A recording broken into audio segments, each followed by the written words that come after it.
Sri Kuberan YouTube channel நேயர்களுக்கு பணிவான நமஸ்காரங்கள். ஸ்ரீ சக்தி ஜோதிட குழுவின் சார்பாக அடியேன் அஸ்ட்ரோ KS ஐயங்கார் மற்றும் ஹரிஹர சர்மா இருவரும் சேர்ந்து இந்த மாதத்தில், அதாவது பங்குனி மாதம், விஸ்வாவசு வருஷம் பங்குனி மாதத்தினுடைய பலன்களை பார்க்குறோம். இது எப்போ ஆரம்பிக்குது? 15/3/2026 13/4/2026 வரலும் உண்டான காலகட்டத்தை சொல்கிறோம். போன மாதம், அதாவது மாசி மாதத்துலேயே சில பலன்களை நாங்கள் சொல்லியிருப்போம். அது உலகத்து அளவில் நல்ல பிரசித்தி பெற்று ஆயிருக்கு. இந்த மாதத்தினுடைய பலன்களையும் கூர்ந்து கவனிங்க. நிச்சயமாக உங்களுடைய வாழ்க்கையில் மிகப்பெரிய மாற்றங்கள், ஏற்றங்கள் வரக்கூடிய வாய்ப்பு உண்டு. இப்போ பார்த்தேனால் இந்த மாதத்தினுடைய கோல்சாரம் என்னென்ன மாறுதல்கள் இருக்குது, என்னென்ன விசேஷ நாட்கள் அப்படின்றத பற்றி ஐயா ஹரிஹர சர்மா சொல்லுவார். ஐயா நல்லா அருமையாக சொன்னீங்க. இப்போ நம்ம ஒவ்வொரு முறையும் ஒவ்வொரு தமிழ் மாத பலன்களும் வாக்கிய பஞ்சாங்க முறைப்படி சொல்லிட்டு வரோம். அதன்படி நாம் இப்போ பார்க்கக்கூடியது பங்குனி மாத பலன்கள். பங்குனி மாதம் அப்படின்னாக்க சூரியன் இருக்கக்கூடிய இடம் அப்படின்றது மீனம். காலபுருஷ தத்துவத்தின்படி மேஷம் முதல் ராசியாகவும் மீனம் கடைசி ராசியாகவும் கொண்டிருக்கிறது இந்த தமிழ் மாத பலன்கள். அப்படி பார்க்கும்போது சூரிய உதயம் எங்கே ஆரம்பமாகுதோ, சூரியன் எந்த இடத்துல இருக்காரோ அதை வச்சு தான் நம்மளுடைய தமிழ் மாதத்தை கணிக்கிறோம். அதன்படி பார்த்தோம் அப்படின்னாக்க சூரிய பகவான் இருக்கிற இடம் அப்படின்றது மீனத்தில் இருக்கார். அவர் மட்டும் தனித்து இருக்காரா அப்படின்னா அவர் தனித்து இல்லை, கூட அவருடைய மகனான சனி பகவானும் இடம் பெயர்ந்து கடந்த 6/3/2026 அன்னைக்கு கும்பத்திலேருந்து மீனத்துக்கு வந்துட்டார். சரி, அவர் மட்டும்தான் தனியாக இருக்கிறாரா அப்படின்னா கூட சுக்கிர பகவானும் இருக்கிறாரு. அப்போ இந்த 3 கிரகங்களும் இருக்கக்கூடிய மீனராசி. அதற்கு அடுத்தது பார்த்தோம்னாக்க காலபுருஷ தத்துவத்தின்படி 3வது ராசி அப்படின்றது மிதுன ராசி. கடந்த காலகட்டங்களில் குரு பகவானானவர் வக்ர நிலையில் இருந்தார், பலமிழந்த நிலையில் இருந்தார். அவர் வெப்ப வக்ர நிவர்த்தி ஆகிறாரு அப்படின்னாக்க 17/3/2026 மாதம் பிறந்து 2 நாளில் வக்ர நிவர்த்தி அடைகிறாரு. இந்த வக்ர நிவர்த்தி அடையும் போது அவருடைய பலன்கள் மாறும். கடந்த காலகட்டங்களில் நம்மளுடைய ஜோதிடர் அஸ்ட்ரோ KS ஐயங்கார் அவங்க சொல்லியிருந்தாங்க, உலக போர் மூலக்கூடிய வாய்ப்புகள் உண்டு, போர் பதட்டம் வரக்கூடிய வாய்ப்புகள் உண்டு, கிழக்கு அதாகப்பட்டது யுனைடெட் அரபு எமிரேட்ஸுக்கு உண்டான போர் பதட்டம் வரக்கூடிய வாய்ப்புகள் உண்டு, போரினால் பல பொருளாதார இழப்புகள் ஏற்படும் சொன்னார். அதை மட்டும் சொல்லலை, அவர் என்ன சொல்லியிருந்தார், இந்த ஊக வணிகம் அதாகப்பட்டது ட்ரேடிங்கில் இறக்கம் ஏற்படும் அப்படின்னு சொல்லியிருந்தார். நீங்கள் நல்லா நோட் பண்ணி பாருங்கள், அவர் சொல்லியிருந்தபடியே ட்ரேடிங்கில் இறக்கம் ஆகிடுச்சு. ஆனால் இந்தியா ட்ரேடிங் மட்டும் இல்லை, உலக வர்த்தகத்தில் ட்ரேடிங்கில் இறக்கமாகி போயிடுச்சு. அதுக்கு அடுத்தது தங்கம் வீழ்ச்சி அடையும் சொல்லியிருந்தார். தங்கமும் பார்த்திங்கன்னா கிட்டத்தட்ட வீழ்ச்சி அடைஞ்சிக்கிட்டு இருக்கு. அப்போ நாங்கள் கணிக்கிறது எல்லாமே கரெக்டாக இருக்குது. அதே போல் உங்களுடைய இண்டிவிஜுவல் ஜாதகத்தையும் நாங்கள் கணித்து சொல்லுவோம். கீழே உள்ள நம்பரில் எதிரையாவது உள்ள கான்டாக்ட் பண்ணிவிட்டு இண்டிவிஜுவல் ஜாதகத்தை கணிச்சுக்குங்க. சரி, காலபுருஷ தத்துவத்துப்படி மிதுன ராசியில் குரு பகவான் இருக்கிறார். அதுக்கு அடுத்தது பார்த்தோம்னாக்க காலபுருஷ தத்துவத்தின்படி 5ஆம் இடம்ன்றது சிம்மம். சிம்மத்தில் யார் இருக்காங்க அப்படின்னாக்க கேது பகவான் இருக்காங்க. இந்த கேது பகவான் வரக்கூடிய நவம்பர் மாதம் வரலும் சிம்மத்திலே இருப்பாங்க. அதுக்கு அடுத்தது பார்த்தோம்னாக்க காலபுருஷத்துறை 11ஆம் இடத்துல ராகு பகவான் இருக்கிறாரு, கூட செவ்வாயும் இருக்கார். அங்கே செவ்வாயும் சுக்கிரனும் ரொம்ப நாள் இல்லை. இந்த சுக்கிரன் மாறக்கூடியது அப்படின்றது 27/3/2026 மேஷத்துக்கு போகிறாரு, உச்சம் பெற்ற சுக்கிரன். அதுக்கு அடுத்தது பார்த்தோம்னா 1/4/2026 செவ்வாய் மீனத்துக்கு போகிறாரு. 6/4/2026 புதன் நீச்ச நிலையில் மீனத்துக்கு போகிறாரு. அங்கே ஏற்கனவே சூரியன் சனி இருக்கார், கூட புதனும் இருக்கார். அப்போ இப்படி ஏற்பட்ட காலநிலையில், இப்படி ஏற்பட்ட கிரகங்கள் இருக்கக்கூடிய காலகட்டங்களில் இந்த பங்குனி மாதம் பிறக்குது. சரி, இந்த பங்குனி மாதத்தில் உள்ள விசேஷங்கள் என்னென்ன அப்படின்றத ஃபஸ்ட்டு பார்ப்போம். இந்த பங்குனி மாதம் பிறக்கக்கூடிய காலகட்டங்களில் 18/3/2026 விசேஷமான அமாவாசை, பங்குனி அமாவாசை.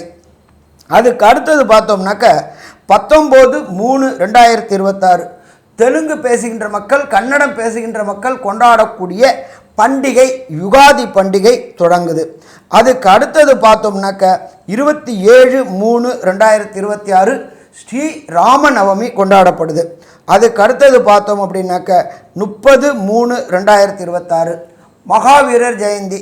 உலகுக்கு அமைதியை போதித்தவர், எப்படி வாழணும் அப்படின்ற பாதை கொடுத்தவர் அந்த மகாவீரர் ஜெயந்தி. இதை தவிர பார்த்தோம்னாக்க 1/4/2026 எம்பெருமான் முருகனுக்கு உண்டான பங்குனி உத்தரம். இப்படியேற்பட்ட நாட்களில், இப்படியேற்பட்ட கிரக பொசிஷனில் இந்த பங்குனி மாதம் தொடங்குது. இப்போ மேஷம் முதல் மீனம் வரை என்னென்ன நற்பலன்கள், என்னென்ன கெடுபலன்கள், இதை தவிர கடந்த காலகட்டங்களில் சொன்னதை பற்றி ஒரு சில விரிவாக்கத்தையும் திரு அஷ்ட கேஎஸ் ஐயங்கார் சொல்லுவாங்க. ஐயா, அற்புதமாக சொன்னீங்க. அதாவது இந்த மாதம் பார்த்தலையானால், அதாவது மாசி மாதத்தில் போர் மூலத்திற்கான அபாயங்கள் அதிகமாக இருக்குன்றதை சொன்னோம். இந்த மாதத்தில் பார்த்தீர்களேயானால் அந்த 17ஆம் தேதி அன்னைக்கு குரு வக்ர நிவர்த்தி ஆனதற்கு அப்புறம் எல்லா விஷயங்களும் கொஞ்சம் கொஞ்சமாக சரிப்பட்டு வரக்கூடிய வாய்ப்புகள் மிகவும் அதிகமாக இருக்கும். என்னதான் சூரியனும் சனியும் 12ஆம் வீடுன்னு சொல்லக்கூடிய காலபுருஷ தத்துவத்தின் 12ஆம் வீடுன்னு சொல்லக்கூடிய மீனத்தில் இருக்கிறது, விசேஷம் இல்லை. சூரியனுக்கு மிகவும் ரொம்ப ஸ்ட்ராங்காக இருக்கும். சனியை பொறுத்தவரையிலும் இந்த இம்போர்ட் எக்ஸ்போர்ட் பிஸ்னஸ் ரொம்ப அடிபடக்கூடிய வாய்ப்புகள் மிகவும் அதிகமாக இருக்குது. இந்த காலகட்டத்தில் ரொம்பவும் ஜாகிரதையாக எக்ஸ்போர்ட் பண்ணுறவங்க அவங்களெல்லாம் ரொம்ப ஜாகிரதையாக இருக்கிறது, ரொம்பவும் பொறுமையாக இருக்கிறது நல்லது. பொருளாதாரம் சற்று மெதுவாக எந்திரிக்கக்கூடிய வாய்ப்புகள் நிச்சயமாக தெரியும். இந்த குரு வக்கர நிவர்த்தி ஆனதுக்கப்புறம் பொருளாதாரத்தில் கொஞ்சம் மேன்மை இருக்கக்கூடிய வாய்ப்புகள் நிச்சயமாக உண்டு. அது தவிர ஷேர் மார்க்கெட்டும் கொஞ்சம் கொஞ்சமாக அப்கிரேட் ஆகக்கூடிய வாய்ப்புகள் இந்த காலகட்டத்திலேருந்து வந்துடும், கவலைப்பட தேவையில்லை. சரி, இப்போது மேஷம் முதல் மீனம் வரை இந்த பங்குனி மாதத்தினுடைய பலன்கள் எப்படி இருக்குது அப்படின்றத ஒன்று ஒன்றா பார்க்கலாம். அன்பார்ந்த கடகராசி என்பவர்களே, கடந்த காலகட்டங்களில் அஷ்டமத்து சனியில் அவதிப்பட்டு இருந்தீங்க. அஷ்டமத்தில் ராகுவும் அஷ்டமத்தில் சனி பகவானும் இருந்து அதிகமான தொல்லைகள், பொருளாதார தொல்லைகள், உடல்நல ரீதியான தொல்லைகள், மன கிளேச்சுமங்கள், வண்டி வாகனங்களில் சின்ன சின்ன கண்டங்கள் எல்லாமே இருந்துச்சு. இப்போ இந்த 6/3 சனி பகவான் பெயர்ச்சி அடைஞ்சதுலேருந்து வெற்றி கிடைக்கக்கூடிய வாய்ப்புகள் உண்டு. அப்போ இந்த பங்குனி மாதம் பிறந்ததே உங்களுக்கு வெற்றி மாதமாக பிறக்குதா? வெற்றி மாதமாக பிறக்குது. 9ஆம் இடத்துல சனி பகவான் இருக்கார். அஷ்டமத்து சனி விலகியாச்சு. 12ல் குரு பகவான் இருக்கிறாரு. 12ல் குரு இருக்கிறது அப்படின்றத பொறுத்தளவுக்கு பொருளாதாரத்தில் சற்று சறுக்கல்களை கொடுக்கக்கூடிய வாய்ப்புகள் உண்டு. கேட்ட இடத்துல பணம் கிடைக்கக்கூடிய வாய்ப்புகள் குறைவாக வர கிடைக்க வாய்ப்புகள் உண்டு. இந்த சொல்லுவாங்கள்ல, பொன் வைக்கிற இடத்துல பூ வைக்கிறது, அப்போ கேட்ட இடத்துல பணம் கிடைக்கக்கூடிய வாய்ப்புகள் குறைவாக இருக்கும்.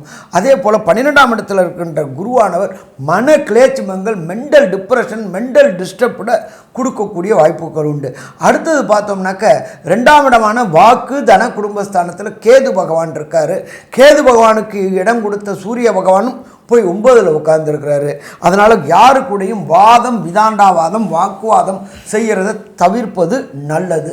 இதில் பார்த்தோம் அப்படின்னா 3ஆம் இடமான முயற்சி ஸ்தானத்தில் உள்ள புத பகவான் நீச்சம் அடையக்கூடிய வாய்ப்புகளும் உண்டு. அதனால் நீங்கள் சொல்லக்கூடியது மிஸ்கம்யூனிகேஷன் ஆகக்கூடிய வாய்ப்புகள் உண்டு. ஸோ மொத்தத்தில் கடகராசி என்பவர்கள் பொறுத்தளவுக்கு இந்த காலகட்டங்களில் மிக மிக எச்சரிக்கையாக செயல்பட்டோம்னா பிரச்சனையை தவிர்க்கலாம். நாம் மாத பலன்கள் பார்க்கக்கூடியது அப்படின்ற பொறுத்தளவுக்கு சூரிய பகவான் மற்றும் சுக்கிர பகவான், செவ்வாய் பகவான் மற்றும் புத பகவான். இதில் செவ்வாய் பகவானும் சூரிய பகவானும் இந்த கடகராசி என்பவர்களுக்கு என்னென்ன நற்பலன்களை தருவார், என்னென்ன கெடுபலன்களை தருவார்னு நம்மளோட கேஎஸ் ஐயங்கார் அவங்க சொல்லுவாங்க. ஐயா, அற்புதமாக சொன்னீங்க. அதாவது இந்த மாதத்தில் ஒரு பெரிய ஏற்றம் என்ன அப்படின்னா, 1/4/2026 அப்புறம் செவ்வாய் 8ஆம் இடத்துல மறைந்திருக்கக்கூடிய செவ்வாய் 9ஆம் இடத்துக்கு போகிறார். இந்த காலகட்டம் உங்களுக்கு ஒரு பெரிய ஏற்றத்தை கொடுக்கும். தந்தையினால் நல்ல ஒரு ஏற்றம் கிடைக்கும். தந்தையினுடைய சொத்துக்கள் வரக்கூடிய வாய்ப்புகள் நிச்சயமாக இருக்கும். சூரியனும் 9ஆம் இடத்துல இருக்கார். சூரியன் குடும்பாதிபதி 9ஆம் இடத்துல இருக்கிறதுனால சிறு சிறு சச்சரவுகள் குடும்பத்தில் இருக்கக்கூடிய வாய்ப்புகள் நிச்சயமாக உண்டு. இருப்பினும் உங்களுடைய குடும்பத்தில் நல்ல ஒரு ஏற்றம் இருக்கக்கூடிய காலகட்டமாக அமைய போகிறது. 8ஆம் இடத்தில் இருக்கக்கூடிய ராகு அபரிமிதமான ஏற்றத்தை கொடுப்பார். ஏன்னா திடீர் பணவரவு, மறைந்த இடத்திலிருந்து பணவரவு வரக்கூடிய வாய்ப்புகள் நிச்சயமாக உண்டு. இந்த மாதத்தில் பார்த்தீங்கன்னா கேதுவும் ராகுவுக்குள்ளே எல்லா கிரகங்களும் அடப்பட்டு இருக்கக்கூடிய காலகட்டமாக அமையிறது. அதனால் ரொம்பவுமே பொறுமையாக இருக்க வேண்டிய காலகட்டமாக இருக்கும். ஏன்னா உங்களுடைய ராசிக்கு 2ஆம் இடத்துல கேதுவும் 8ஆம் இடத்துல ராகுவும் இருக்குது. 2-8க்குள்ளே இந்த மாதத்தில் எல்லாமே அடப்படுறது. அதனால் வந்து ராகு கேத்துவுக்குள்ளே அடப்படுறதுனால நிச்சயமாக பிரச்சனைகள் வரக்கூடிய வாய்ப்புகள், சிறு சிறு பிரச்சனைகள் இருக்கும். இப்போ சனி பகவான் மாறிட்டார், அதுவே ஒரு பெரிய ஏற்றத்தை கொடுக்கக்கூடிய காலகட்டம். படிக்கிற குழந்தைகளுக்கு நல்ல ஒரு ஏற்றம் இருக்கும். உங்களுடைய ராசிக்கு 9ஆம் இடத்துல வந்து செவ்வாய் போகும்போது நிலம் அந்த மாதிரியான விஷயங்கள் மூலியமாக லாபங்கள் வரக்கூடிய வாய்ப்புகள் உண்டு. குழந்தை பிராப்தி ஏற்படும். என்ன சார் புதுசாக எப்படி சொல்கிறீங்க அப்படின்னா, 5ஆம் அதிபதி 9ஆம் இடத்துல போய் நிற்கிறதுனால பூர்வ புண்ணிய புத்திரஸ்தானம் நிச்சயமாக மூதாதையர்களுடைய ஆசீர்வாதத்தோடு விளங்கக்கூடிய வாய்ப்புகள் இந்த காலகட்டத்தில் வரும். ஏன்னா இந்த மாதத்தில் பார்த்தேனால் சூரியனோடு சேர்ந்த செவ்வாயும் சனியும் வந்து ஒரு 6-7 நாட்கள் இருக்காங்க. அந்த காலகட்டம் வந்து நல்ல ஒரு ஏற்றம் கொடுக்கக்கூடிய வாய்ப்பு. ஏன்னா சூரியன் உங்களுடைய ராசிக்கு குடும்பாதிபதி, உங்களுடைய யோகாதிபதினு சொல்லக்கூடியவர் வந்து செவ்வாய், அவரும் வந்து உங்களுடைய ராசிக்கு 9ஆம் இடத்துல போய் இருக்கார். 5ஆம் அதிபதி 9ஆம் இடத்துல இருக்கிறதன் மூலியமாக உங்களுடைய புகழ் அந்தஸ்து எல்லாமே கௌரவம் வரக்கூடிய வாய்ப்புகள் அதிகம். சுப செலவுகள் வரும், அதாவது செலவுகள் நிச்சயமாக வரும். பேச்சில் ரொம்ப ஜாகிரதையாக இருக்கிறது நல்லது. ராசிக்கு 12ஆம் அதிபதி அப்படின்னு சொல்லக்கூடிய புதனும் 8ஆம் இடத்திலிருந்து 9ஆம் இடத்துக்கு போகிறார். 9ஆம் இடத்துக்கு போகும்போது பரிவர்த்தனை யோகம் வரார். நீச்சமாக 9ஆம் இடத்துக்கு போனாலும் பரிவர்த்தனையில் ஆட்சியை பெற்றிருக்கக்கூடிய காலகட்டமாக அமையப்போகிறது. அதனால் வெளியூர், வெளிமாநிலம், வெளிநாடு போகக்கூடிய வாய்ப்பு, நாட்டை விட்டு வீட்டை விட்டு சாஃப்ட்வேர் ஹார்ட்வேர் இன்ஜினியர்ஸாக இருக்கிறவங்க போகக்கூடிய வாய்ப்புகள். அதை தவிர பார்த்தீங்கன்னா விவசாயிகளுக்கு ஒரு நல்ல ஏற்றம் இருக்கக்கூடிய காலகட்டமாக இந்த மாதம் அமைய போகிறது. தண்ணீர் வியாபாரம் பண்ணுறவங்க, பால் வியாபாரம் பண்ணுறவங்க, பதநீர் வியாபாரம் பண்ணுறவங்க, இந்த மாதிரியான விஷயங்களில் பெரிய மாற்றங்கள் ஏற்படக்கூடிய வாய்ப்புகள் நிச்சயமாக இருக்கும். சனியோடு சேர்ந்து இருக்கக்கூடிய, அதாவது புதன் இருக்கிறதுனால நல்ல ஒரு ஏற்றம் இருக்கும். எந்த ஒரு கணக்கு சம்பந்தமான விஷயங்களில் வெற்றி வரக்கூடிய வாய்ப்புகள் இந்த காலகட்டத்தில் அமைய போகிறது. இந்த மாதத்தில் வந்து சில நாட்கள் நீங்கள் வந்து தவிர்க்கிறது நல்லது. அந்த சில நாட்கள் என்ன அப்படின்னா சந்திராஷ்டம நாட்கள்னு சொல்லுவோம். அந்த சந்திராஷ்டம நாட்களில் வந்து புதிய முயற்சி வேண்டாம், வெளியூர் வெளிமாநில பிரயாணம் வேண்டாம்னு சொல்கிறோம். இந்த காலகட்டத்தில் எப்போ வருது இந்த மாதம், அந்த பங்குனி மாதத்தில் எப்போ வருது, இந்த மாதத்தில் உங்களுடைய தசாபுக்தி அந்த அளவுக்கு ஏற்றத்தை கொடுக்கலன்னா என்னென்ன கோவில்களுக்கு போகணும் அப்படின்றத பற்றி ஐயா சொல்லுவார். ஐயா நல்லா அருமையாக சொன்னீங்க. கடகராசியை சேர்ந்த அன்பர்கள் புதிய முயற்சிகள், வெளியூர் வெளிமாநிலம் வெளிநாடு தவிர்க்கக்கூடிய நாட்கள் அப்படின்றத பொறுத்தளவுக்கு 17/3/2026 மற்றும் 18/3/2026. இதை தவிர ஏப்ரல் மாதத்தில் 13/4/2026. இந்த 3 நாட்களும் புதிய முயற்சிகளை தவிர்ப்பது சிறந்ததாக இருக்கும். அதே போல் வெளியூர் வெளிமாநிலம் வெளிநாடு பயணம் செல்வதை தவிர்ப்பது சிறந்ததாக இருக்கும். சரி, கடகராசி என்பவர்களுக்கு பொறுத்தளவுக்கு நடக்கின்ற தசாநாதன், புத்திநாதன், அந்தரநாதன், சூட்சுமநாதன் சரியில்லை அப்படின்னாக்க கிடைக்கக்கூடிய பலன்களின் தன்மை குறையக்கூடிய வாய்ப்புகள் உண்டு. அப்போ அந்த பலன்கள் கிடைக்கணும் அப்படின்னா நாம் சரணாகதி அடைய வேண்டியது எம்பெருமான் சந்திர பகவானை சரணாகதி அடையணும். சந்திர பகவானுடைய ஸ்தலம் அப்படின்றது கும்போணம் பக்கத்தில், திருவையாறு பக்கத்தில், திங்களூர் அப்படின்ற இடத்துல தனி சன்னிதானம் இருக்குது. அந்த தனி சன்னிதானத்துக்கு போயிட்டு அங்கே உள்ள தாயாருக்கு ஒரு அர்ச்சனை, ஈஸ்வரனுக்கு ஒரு அர்ச்சனை, அந்த சந்திர பகவானுக்கு ஒரு அபிஷேகம் பண்ணிவிட்டு அந்த அபிஷேக திரவியங்களை வாங்கி குடிச்சிட்டு வந்தோம் அப்படின்னாக்க வர பிரச்சனை, வந்த பிரச்சனை பங்குனி மாதத்தில் சூரியனை கண்ட பனி போல விலகிடுமா, பனி போல விலகிடும். சரி, மொத்தத்தில் இந்த கடகராசி என்பவர்களுக்கு பங்குனி மாதம் என்னென்ன நற்பலன், என்னென்ன கெடுபன்களை தரும் அப்படின்றத கன்க்ளூஷனாக நம்மளுடைய அஸ்ட்ரோ KS ஐயங்கார் அவங்க சொல்லுவாங்க. ஐயா அற்புதமாக சொன்னீங்க. கடகத்தை பொறுத்தவரை பெரிய ஏற்றம் என்ன, அஷ்டம சனி முடிஞ்சு சனி பகவானும் மாறிட்டார்.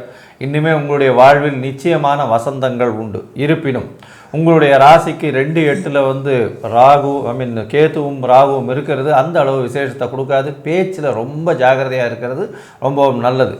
ராசிக்கு பார்த்தலையானால் 9ஆம் இடத்துல சூரியனும் செவ்வாயும் இருக்கக்கூடிய காலகட்டம் நல்ல ஒரு விசேஷத்தை கொடுக்கும். குழந்தை பிராப்தி ஏற்படக்கூடிய பாக்கியத்தை நிச்சயமாக கொடுக்கும். புதிய வேலையில் பரிணாமம் வரக்கூடிய வாய்ப்புகள் நிச்சயமாக இருக்கும்.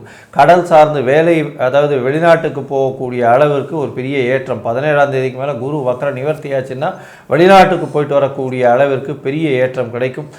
தந்தையின் சொத்துக்கள் வரக்கூடிய வாய்ப்பு இந்த காலகட்டத்தில் நிச்சயமாக இந்த கடகராசிக்காரர்களுக்கு அமையும். அதோட பார்த்தாலேயானால் உடல் நலத்தில் நிச்சயமாக மாற்றங்கள் ஏற்பட்டு நல்ல ஒரு பெட்டர்மெண்ட் இருக்கக்கூடிய வாய்ப்புகள் இருக்கும்.